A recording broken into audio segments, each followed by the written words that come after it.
Is there any part that you are stuck with that you wanted to directly ask for help with, or? I have a question. Can I ask a question? Do you have like a vision of past the moments that we're in? Like, do you have a long-term vision for where you see these folks at all? Like, in what kind of condition you see them in, or what kind of conflict you see them in at some point in their lives? Yes, I see them, different characters having different conflicts. So in my mind, sorry to ruin a cliffhanger, I see that Imani has the baby. I want to know more about Shanice, La's girlfriend. So I want to get deeper into those relationships. I want to see Danny kind of have a little bit of a fall from grace because she has it all together. I don't know exactly what that fall from grace will be. And I also want to get into the Kimberly character a little bit more. I think she's, really funny, and I think adding more depth to her experience as an artist, and like maybe I love like contemporary art, so like maybe her character is like some insight into that world. That's awesome. Yeah. I share that because every time I go into, or I ask that, I should say, because every time I go into a meeting in the world of TV and film, mostly in LA, sometimes here, it depends if I'm not meeting with them on a project that they have an idea about, or even if I am. But if it's my own idea, when I'm just talking about the kind of stuff I like to write, one of my favorite writers, her name is Diana Sun. She's also a playwright who worked on Law and Order for many years and is running her own shows right now in LA. I think she's working on 13 Reasons. Yeah, she's on 13 Reasons Why. And one of the things she told me upon my first meetings in LA was, I just was talking. I didn't have a story at all. She was like, do you, which I didn't have to. I was just going to meet people, But they asked you, like, what do you like to write? What are some things I started talking about this one guy in Detroit that I just, on the poetry scene that I was, interested in, hit that world a little bit. And the question she kept asking me, I was like, damn, hold up, I'm just talking about what I like. Like, I'm not trying to do anything with that. Eventually, though, it's become a story that I've pitched to, like, BT and all these other people, right?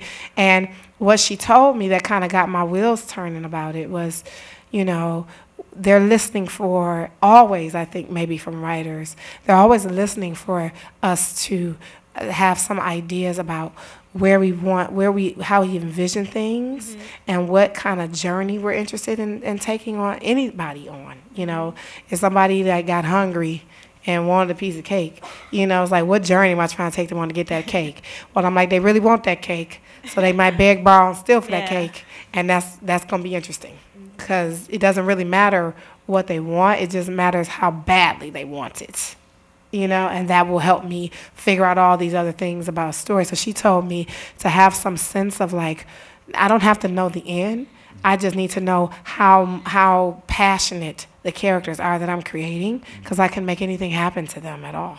If they're passionate about getting on the stage, or whether they're passionate about, eating a cheeseburger, it just really doesn't matter, as long as they have something that I can start to mess with a little bit. Does that make sense? Yes. Yeah, so that's why I asked that. I think it's good to know, like, I want to see somebody fall from grace. There's a lot of stuff you can do to agitate that, right? And then to mix it with the other characters, when someone else is falling from grace, how interesting could it be if someone else is rising to grace? You know what I mean? Like, now you have friends that are going in different directions. That's always going to give you some conflict, right? Yeah. Thank you. I'm sorry, go ahead. I was just going to ask, because I love the wittiness of the characters. So I wanted to ask you, what is your inspiration? Like, what shows do you like, and where would you draw from? Of course, I love Insecure, and I love Girlfriends. Those are like some big inspirations of mine. But also, like, my friends, like one of the young producers here, Malcolm, is a great friend of mine. Like, a lot of the wittiness comes like directly from him. He's my best friend. And then I have my actors, Shauna, Nia, Monica. A lot of that is like legit just them. And then I don't think I'm a particularly witty person. like that's why I write, because I need time to think about it. But like I get that from the people I surround myself with. Awesome. So I have like a dual question for you and for the writers about dialogue. I really felt like I knew a lot about Danielle. Yeah. Like I got her. Mm-hmm. And then I really got Kimberly, Yeah. just because she's like, give me those, I'll take the edibles and da-da-da-da-da, let's go, like she's that. Yeah. And Danielle's this. Mm-hmm. And I think that, like, I was feeling like there's a space for that same kind of character definition to happen for Lay and for Imani. Yeah. So what's your process of creating dialogue? And then I'd love to hear from you guys about, like, I carry a notebook around with Yeah. me. Like, I don't know if it's a notebook thing or if it's I'd love to hear about process on dialogue for all you guys. You asked earlier what I need help with. This is something that I need help with. Danny and Imani were harder for me to write, even though, not Danny and Imani, Imani and Layla were harder for me to write, even though I feel like the character I'm closest to is Layla. So I think maybe it's hard for me to like distance myself from her. And also they're a little bit quieter, they're a little bit more reserved. So I was wondering for some tips to develop those characters that are quieter. And my writing process is I sit in silence. I'm a chronic daydreamer, so like a lot of it, the dialogue comes from daydreams, and like in the mix of those daydreams, there'll be things that like my friends have said or things that are similar, and I'll just incorporate those things into the dialogue. I think for me, like you said, I daydream a lot, and sometimes something would just randomly come to me because internally I'm like a jerk. So those really really witty, funny, like off the wall comments will come to me. I'm like, that would sound really good in a show, and I think this character should say it. And I think for you now, hearing that out loud from actors, I think when the actor takes that role and you hear it out loud, that kind of informs how to make that character speak moving forward, because you can kind of take the personality of the person acting it and, kind of navigate through there, like, what, the actor says things this way, I want to play with that and put that in there. The other thing, these days, now that I've been studying screenwriting and TV writing and everything, I don't watch TV like I used to, meaning I don't watch it the same. I'm looking at acts, I'm looking at how the problem, conflict, solution comes in and things like that. So when I hear something or I see a character in a certain situation, it kind of sparks something in me to create a dialogue for a different character, not basically taking what they said and putting it there, but it just kind of like a chain reaction of how they may say something. There's like little things. Yeah, I get a lot of dialogue from, it depends, because in playwriting, it's like the dialogue, like we can go into these long arias, almost like in operas, where like I'm gonna give you a whole long monologue, and you'll be talking that that whole time. I can sort of let the poet in me just run wild, right? But in television, it's like be scarce, And I'm right now. I'm working on a musical about the Temptations, and I was in Otis Williams' house. If you guys know who Otis Williams is, but he's like the last living of the original Temptations. And I was in his house, and in the bathroom wall, in his house in the bathroom on the wall, he has this like wallpaper of like different sayings of his. Do you know what I mean? Yeah. And like I was like, oh shit, like this, like this is like fucking rich as hell, and I'm writing about them. So I'm taking all his little isms, like I call them Otis isms, and like ones that did not make it in the show are, yeah, man, that was funkier than 2 unwashed armpits. That's what he said. And I'm like, no, that's poetry, that's music, One that did make it in the show is he looked at me and his eyes was redder than 2 cherries and a glass of milk. This is what this man say in his regular life. You know what I mean? It's like, I don't have to create this. This man speaks like this, And so part of dialogue for me is I hear the music and the poetry of how we regularly talk. And it's just like your grandmama got these sayings, you know. I can't, I listen to my plays back to back. I have like, put your foot in it. When a man is telling a woman she done put her foot in some food, about 3 different plays of mine, right? You know, or like, you know, I don't know, whatever they are. But so the people I'm writing about tell me how to write for them. You know, I'm like, this is South. They got all these Southernisms. I'm about to have so much fun with that. When I'm writing New York's poetry is so rugged. You know, it's so edge. You know what I mean? That it's like an ongoing hip hop cipher in my head. You know, so it's like it's just battling. I feel like New Yorkers just walk around battling even when they not. You know what I mean? They got nobody to battle, and they just be battling. You know what I mean? And so I'm just like, their whole symphony sounds like just battle hip hop to me. On the streets, just hear it. Put a beat to it sometimes. You know what I'm saying? So like the everyday New Yorker, you know what I mean? And it's like, to me, that's sort of how dialogue comes to me, is in hearing the musicality of the way we speak and then having to pare it real down sometimes, make it real basic. I love Insecure because they just have I love the titles of their episodes, right? Like they get a theme every season, right? As fuck or hella, you know what I mean? And like, I feel like everything they do is all about hella this, hella that, you know? And so to me, like using that like Cali slang to inform who those people are. Our cadence and our colors. And I thought, wow, wouldn't it be interesting to listen to her, to listen to SZA, to listen to Sid, because I think they're great lyricists in addition to being great artists, and to vibe on them too, and aiding, defining, you know, or like No Name from Chicago, because I find that they're young contemporary women reflecting many different ways of moving through the world and loving, and like I could see you getting like some vibes and stuff from the voices that they create, because I think they create really strong voices in their songs. I second that. Yeah. Music artists and how they have their own language, really, you know, and the songs and the way that they use their lyrics and the way that they use language, you know, and colloquialisms in their music, that gives me like my flavor of who the people are that I'm gonna write, you know, around that kind of sound. That's great. Your gumbo. It's all about your gumbo. Are you, Asha, are you doing anything to grow as a writer outside of just writing? Are you looking for, could the panel speak to things based on her writing she should think about doing, given resources that you know about? I was going to ask you, Terry, if she were to pitch to you, what are some things she would keep in mind? What things she should keep in mind? If she were to pitch to Slay TV.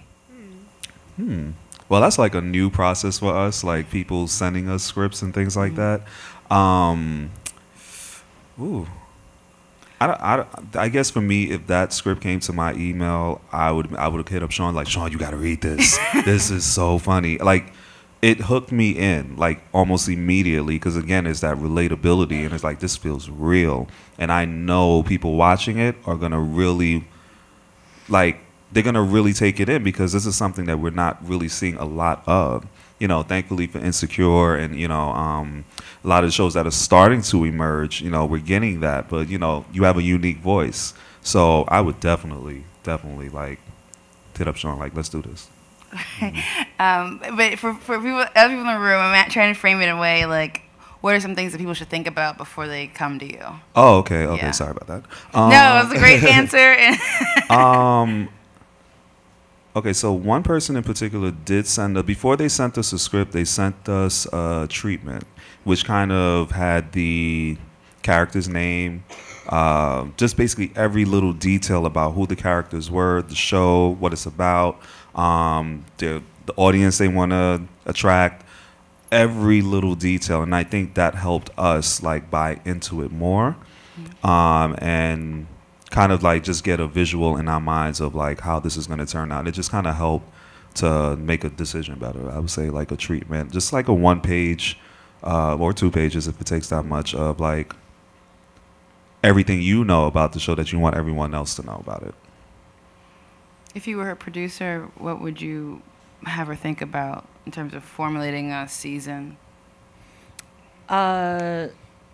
synopsis, detailed treatment, a Bible, character breakdown. Can you tell me what Bible is? Yeah, I had a question about that too. Like, I am becoming more familiar with the terms and what is in a Bible. Like, how long is it? It sounds really big. If it's anything like the real one.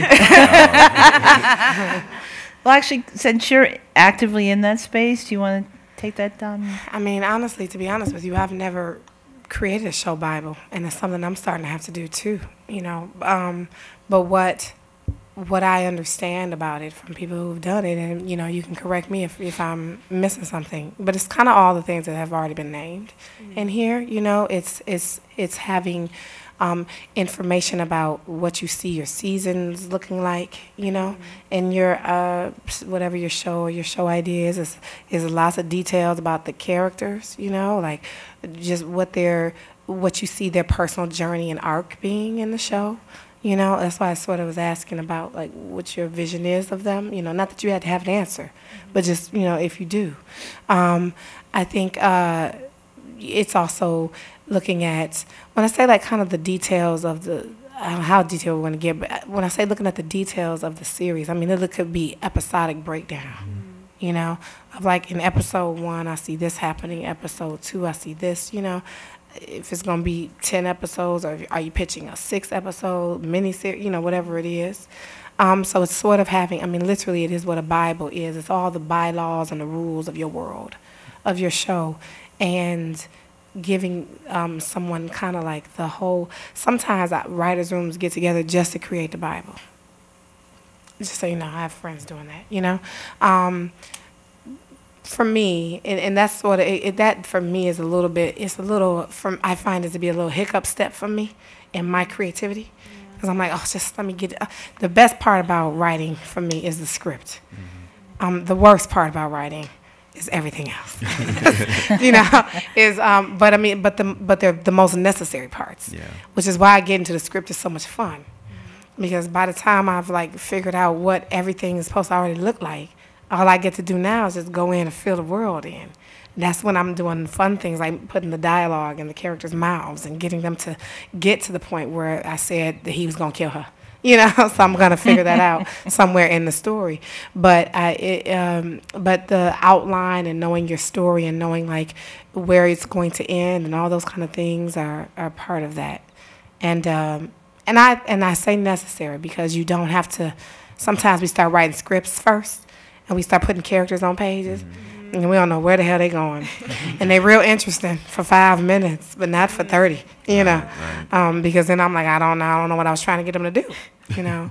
So getting all that stuff ahead of time and kind of outlining for yourself where you see your show going helps you get to arcs in every, 30-minute arcs or hour-long arcs, you know. Terry, I've heard that people write the whole season at once for web series. Yeah. Is that how you approach it? Or? Not everyone. I don't want to say everyone. Because there's some web series out there that's been episode 1 sitting there for about a year. Okay, maybe I'm exaggerating. It's been there for a couple of months, but, people kind of write as they go. I think everyone has their own process. I try to go by the standard almost, but bring that into the web series world. So I would say for the past year, I've been implementing, the structure of a screenwrite, because like you said, sometimes you just start the script and throw the characters in there. I definitely started like that.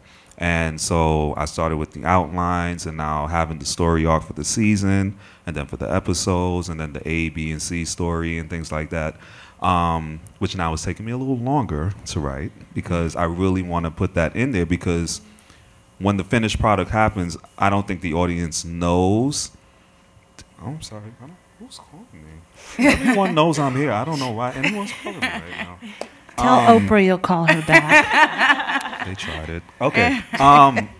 So on the other side of it, I think people watching it, they'll get a sense of some type of structure. They won't know exactly what it is, but it'll be like, oh, this, I can see the story going in a certain way rather than it just being almost like a run-on sentence almost. And Dominique, could you talk about, I guess, the day one of breaking season 5? I started season 6. Season 6 of Shameless.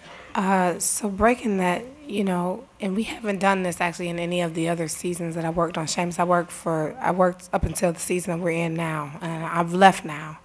3 was enough for me, in a good way. I feel like I've learned what I needed, and I'm ready to do some other stuff. But when I came in, and I'd never written in television before, so our showrunner, he's like one of the best in the business, John Wells. He's one of the best showrunners in the business. Everybody knows this. I didn't, because I just didn't know nothing about TV, Isn't he ER? Yeah, ER and West Wing and all those shows are his shows. Regina King's show. What was it? Oh, the one of her early Yeah. shows, Southland. Southland. Yeah, and so, but coming into a room where they already know their show, John had us come up with 20 pitches before we got into the room for the characters, right? And so, like, I literally was like, and every day we just go around the table pitching on a character. And he would, the ones he likes, he writes on the board. So if you make the board, you're feeling good about yourself. And if you don't make the board, you ain't feeling too good about yourself. And that's how it goes. But I mean, I was new. I think generously, my stuff was going on the board quite often, and I think he's generous and was encouraging me. Right. But also I had ideas, about from Black perspective, and anybody else had that. So, and that was going on the board, But so then we write, he writes all these ideas. What I love about the way he runs a room is he writes all these ideas that we like for each character. And then when we start breaking the season, we take, all right, we like this episode. Debbie's gonna, get a dog. And her dog's going to be a weed. She's going to discover her dog's a weed dog, a drug dog. You know what I mean? And so we'll put that'll be something under Debbie's character. And then we'll figure out where in the season we want that to go. And then we have to back ourselves, okay, Debbie's going to get a weed dog here, but, somebody's going to die. We want that to happen like in the episode toward the end of the season. So now we got to back ourselves up. When do they come into the season so that we can figure out when they're going to die, when they get the diagnosis and when they're going to die. So that's how we sort of break out the season. So you have to kind of know what you're going toward, and you start working backwards from it. And that's kind of how it works. So we're going to transition to Q&A, but before you move, I would like for Lisa to also chime in on once you see a script you want to work with and you're going through the next revisions, what are the things that you're looking at to pull out or? We're going to go with it. Is this something that we're going to produce on our own, like we did with Little Apple? We raised money. We wanted to tell the story we wanted without having to make concessions. So I think a lot of it has to do with I think about distribution. Is this something I want to shop to a streaming distributor? Do I want to go to a network? So I do think about delivering, and that impacts kind of part of the development of it. As right where she is right now, should she be thinking about where this could live, or are you just write to write? No, just live with it, dream with it, dance with it, play with it. You don't need to go. It's like this beautiful seed that's working its way up. So no pressure, and just like love it and let it take you where it goes. Bless you, Lisa, for saying that as an exec and as a producer, to tell the artists to write what they believe is better. I think you get better art that way. Yeah. So let's give another hand for Asha. Woo! Asha! That's amazing.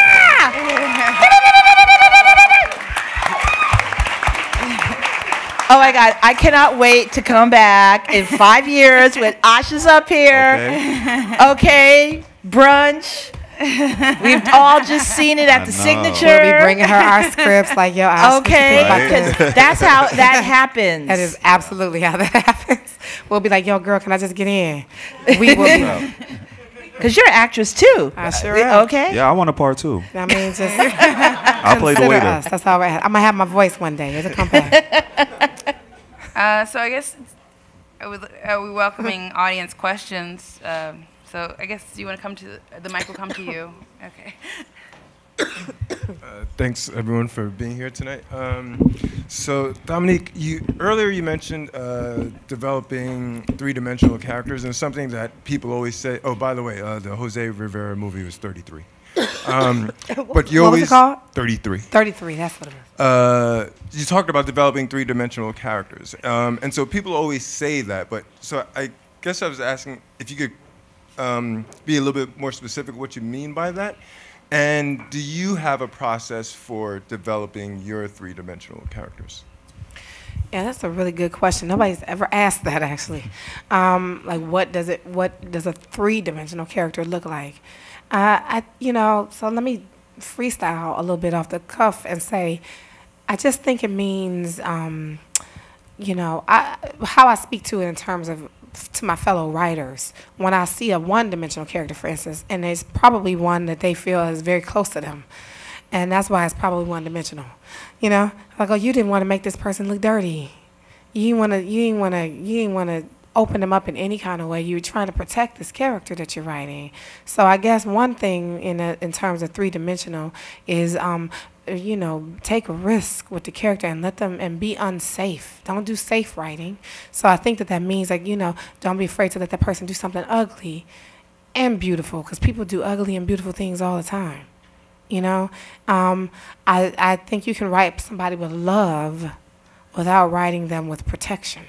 And if you're trying to protect them too much, you're not ready to write them, I think. So I guess what I'm saying about how to create a three-dimensional character is to, when you're watching their journey through a story, figuring out the thing that they want, where are they impacted by what else is happening around them? Where are they impacted by other people? And how does it shift or change them or make them respond differently? We're also not all the same way to everybody, So whereas this character tighten up around this person and loosen out around that person, cross their legs around this person, spread their legs around that person. You know what I mean? Because I think that's how we kind of flush out who they are. I hope that answers your question well. And you had a second part to it. What was it?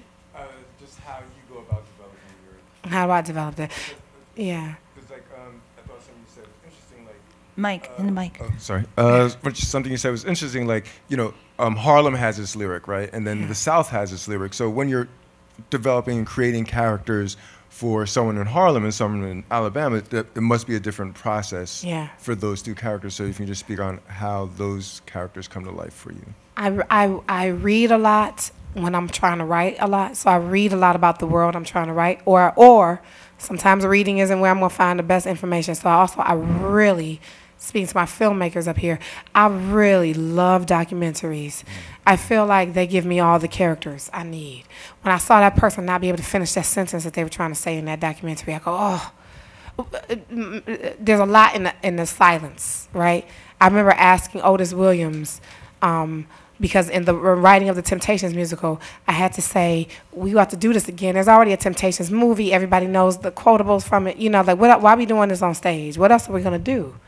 And so I asked him, do you have any, being the last one of the Temps that's alive now, which is the new thing that we have going for us, what is a regret, or is there anything looking back that do you have any new perspective? And he goes, you mean, do I have any regrets? And I said, not my words, yours, And he gets silent. And, oh my God, I'm telling this. I feel like I'm exposing something I'm not supposed to tell. Otis gets emotional in that moment. And I go, okay. And I just grab his hand. And we don't talk about it no more. I got to write what that silence was. I got to fill in that blank hugely, because our whole story depends on me filling in that blank. But I guess that's how I'm going to do it, because I understand what the silence I understand what caused the silence, and now it's my job to give it words, And so that's how we fill in it. We're filling in for people. That's how I think you do it. One way.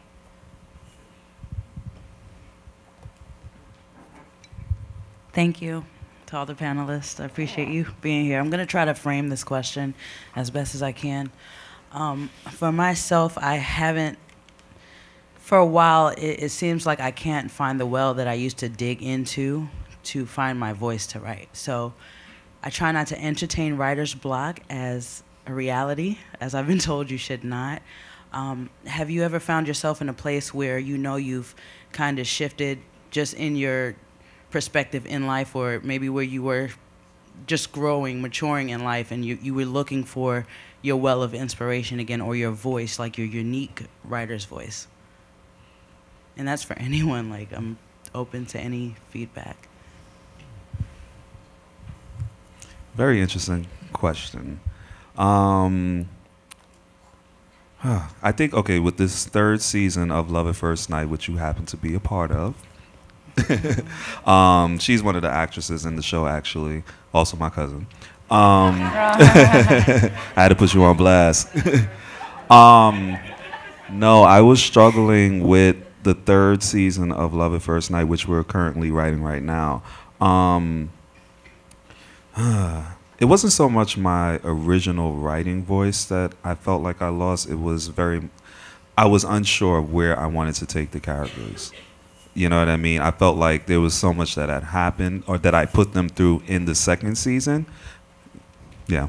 I was like, well, what can I do with them now? You know what I mean? I wanted a theme for the season. I felt like so much dramatic things happened.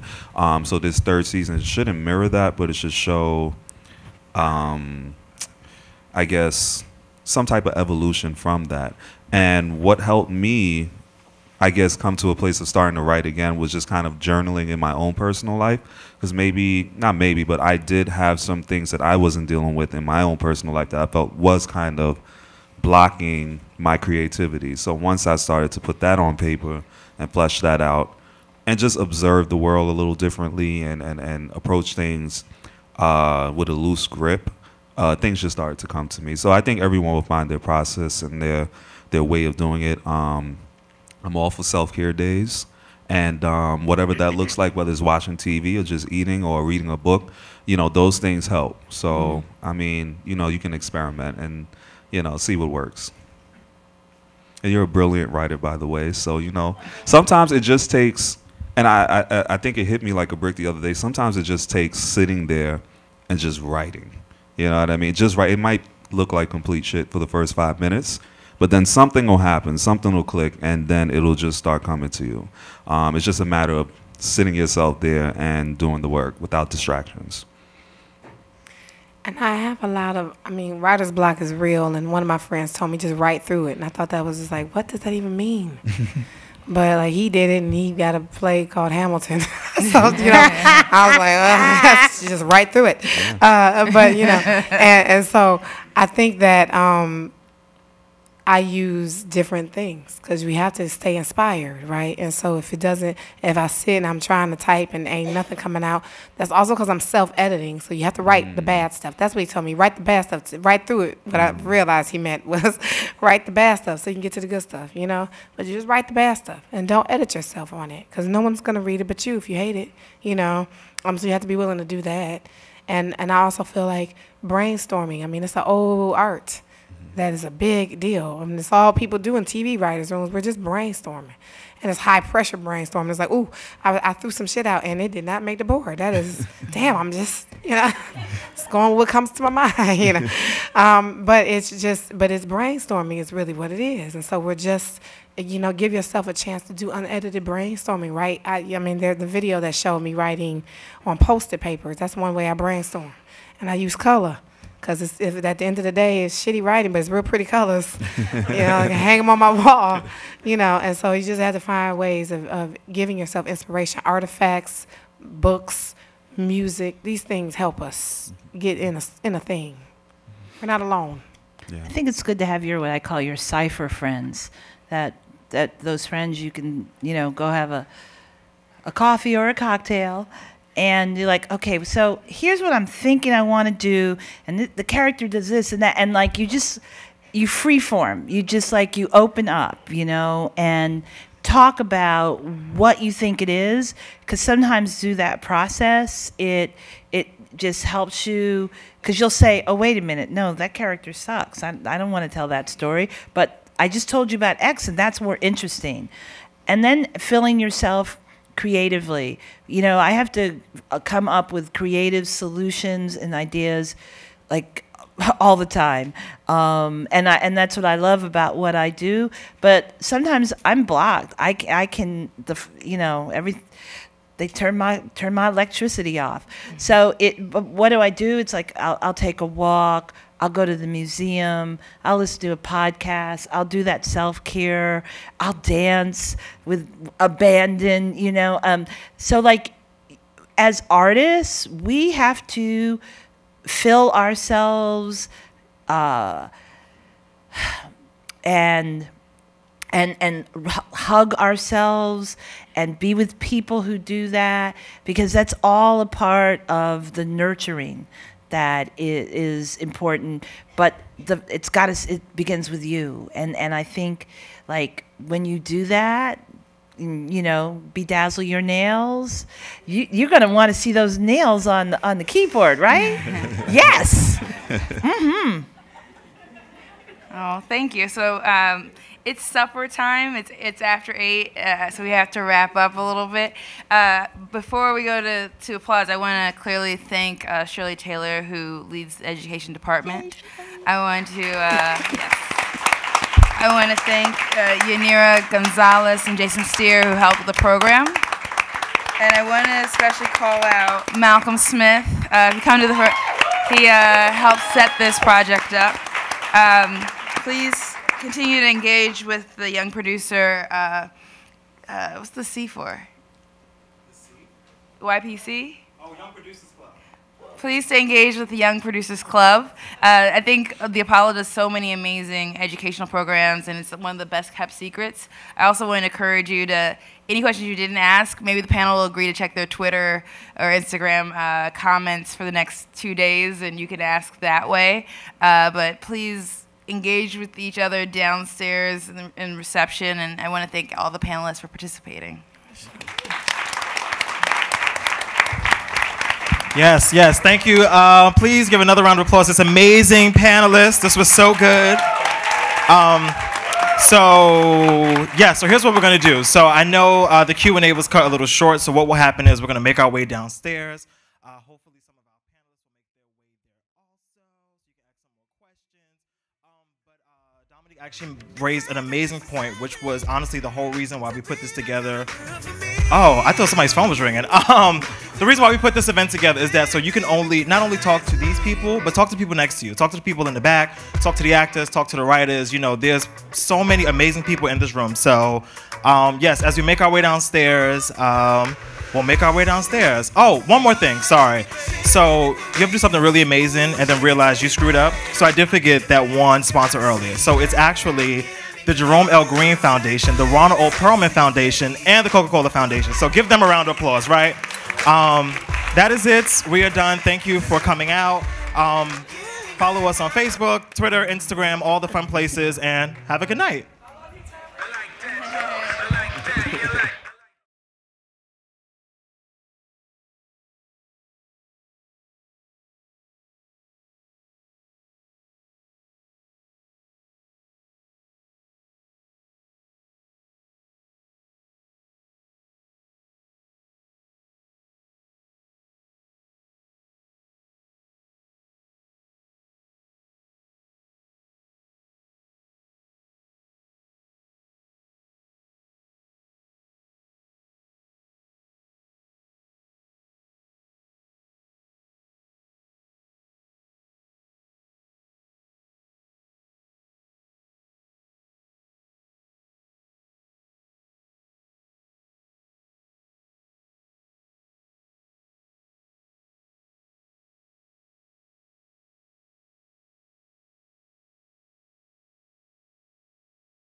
We are so glad to have you all here for this wonderful panel Career panels at the Apollo connect you to artists, media, and entertainment professionals who share the details of their work in the industry and provide guidance on how to plot your career path. How should I go about marketing myself? You have to find out, what are you best at? Events are free and open to the public and take place on site at the Apollo Theater. For information on our career panels, visit apollotheater.org. Welcome to Apollo Live Wire. Apollo's Live Wire features engaging conversations focusing on topics connected to the history of the Apollo and the theater's role in shaping American entertainment. See, that's what I'm talking about. From talks on comedy, dance, music, and culture, events are thought-provoking, informative, and engaging. For information on Live Wire events, visit apollotheater.org.